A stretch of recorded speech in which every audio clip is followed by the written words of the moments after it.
మల్లెని స్వరము అనే ఈ ఆత్మీయ కార్యక్రమానికి ప్రేమతో మిమ్మల్ని ఆహ్వానిస్తున్నాను. దేవుని బిడ్డలారా, మీరందరూ బాగున్నారా? ఉదయకాలం లేచారా? దేవునితో మాట్లాడారా? దేవుని వాక్యాన్ని చదువుతూ ఉన్నారా? దేవుని యొక్క మహాకృప, దేవుని యొక్క మహాశక్తి, దేవుని యొక్క ఆ ప్రేమ మనల్ని ప్రతిరోజు కూడా బ్రతికిస్తూ ఉన్నది. ఆయన యొక్క ప్రేమ మనల్ని నడిపిస్తూ ఉన్నదని నేను నమ్ముతున్నాను. ఈరోజు దేవుడు మనతో మాట్లాడనున్న వాక్యం విలాప వాక్యాలు 3వ అధ్యాయము 23వ వచనాన్ని చదువుకుందాం. అనుదినము నూతనముగా ఆయనకు వాత్సల్యత పుట్టుచున్నది, నీవు ఎంతైనా నమ్మదగిన వాడవు.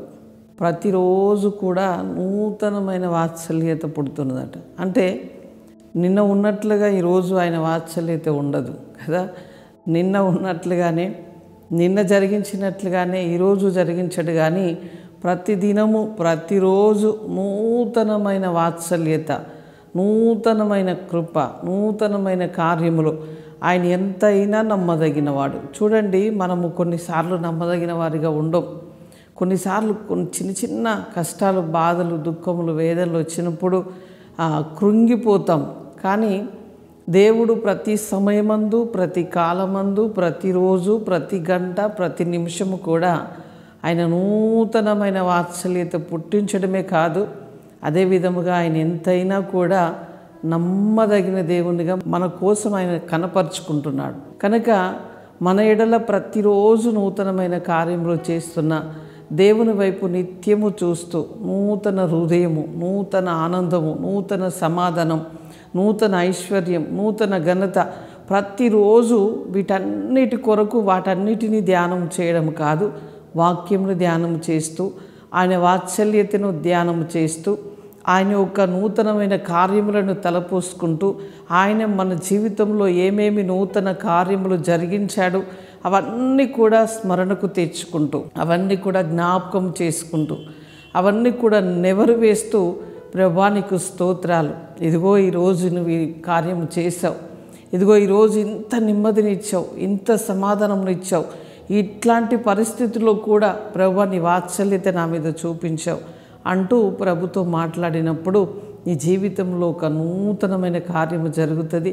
అదేవిధంగా నూతనమైన బలము కూడా నీకు వస్తుంది.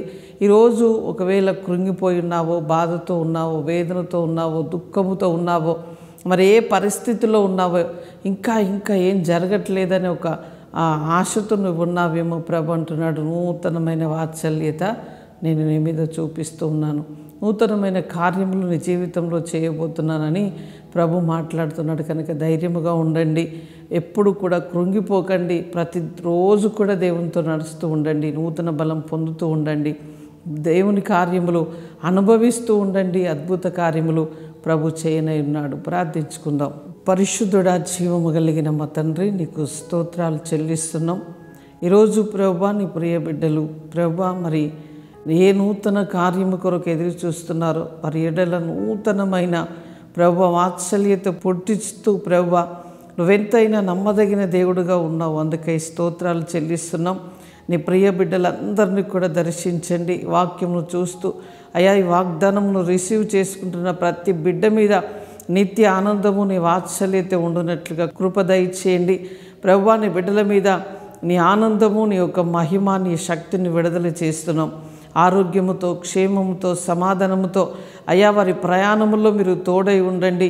ప్రభువా వారు చేస్తున్న చేతి పనులు, ఉద్యోగాలు, వ్యాపారాలు, వారి చిరచిర ఆస్తులు ప్రభువా, వారి యొక్క అయా బిడ్డలు, వారి యొక్క గర్భఫలము, వారి యొక్క తండ్రి ప్రభువా వారు చదువుతున్న చదువులు అన్నీ కూడా దీవెనకరముగా ఉండునట్లుగా నీ కృప వారిని ఆవరించునుగా కానీ ప్రార్థిస్తున్నాం.